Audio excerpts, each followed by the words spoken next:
ജീവിതത്തിലെ പല അനുഭവങ്ങളും നമ്മളെ പല രീതിയിലും ബാധിക്കും, പല രീതിയിലും നമ്മളെ ഒന്ന് തളർത്തിക്കളയും. ചെയ്തുകൊണ്ടിരിക്കുന്ന കാര്യങ്ങൾ പിന്നീട് മുമ്പോട്ട് ചെയ്യാൻ നമുക്കൊരു മടി തരും. ഇനി അത് മാത്രമല്ല, രാവിലെ തൊട്ട് നമ്മൾ വളരെ ശാരീരികമായി അധ്വാനിച്ചുകൊണ്ടിരിക്കുകയാണ്. അങ്ങനെ ശാരീരികമായി അധ്വാനിച്ചുകൊണ്ടിരിക്കുമ്പോഴും നമുക്കൊരു തളർച്ച വരും. ഈ രണ്ട് തളർച്ചയും എങ്ങനെയാണ് നമുക്ക് മറികടക്കാൻ പറ്റുന്നത് എന്നുള്ളതാണ്. എങ്ങനെ അറിയാമോ?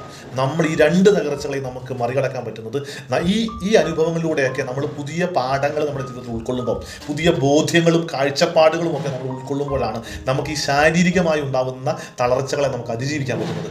നല്ല ബോധ്യങ്ങളില്ലെങ്കിലുണ്ടല്ല ഈ ശാരീരികമായ തളർച്ചകൾ നമ്മളെ വല്ലാണ്ട് ബാധിക്കുകയും ചെയ്യും. ശരിക്കും പറഞ്ഞാൽ മനുഷ്യ ജീവിതത്തിൽ ഈ ശാരീരികമായ തളർച്ചകൾ സ്വാഭാവികമായ കാര്യമാണ്. പ്രായം ചെല്ലും തോറും നമ്മുടെ ശരീരത്തിന് പല ബുദ്ധിമുട്ടുകളുണ്ടാവും. നിരന്തരമായി അധ്വാനിച്ചുകൊണ്ടിരിക്കുമ്പോൾ അതും നമ്മളെ വല്ലാണ്ട് ബാധിക്കും. ഇതിനെയൊക്കെ മറികടക്കാൻ പറ്റുന്നത് നല്ല ബോധ്യങ്ങളിലൂടെയാണ്, നല്ല വിശ്വാസങ്ങളിലൂടെയാണ്, ആഴമായ കാഴ്ചപ്പാടുകളിലൂടെയാണ്. വചനം പറയുന്നു, ഞങ്ങൾ ഭഗ്നാശരാകുന്നില്ല.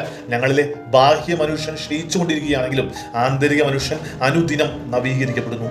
ഈ ആന്തരിക മനുഷ്യനെ അനുദിനം നവീകരിക്കുമ്പം നമ്മുടെ ബാഹ്യ മനുഷ്യനുണ്ടാവുന്ന ശക്തി കുറവുകളെയൊക്കെ അതുകൊണ്ട് മറികടക്കാൻ നമ്മളെ കൊണ്ട് സാധിക്കും.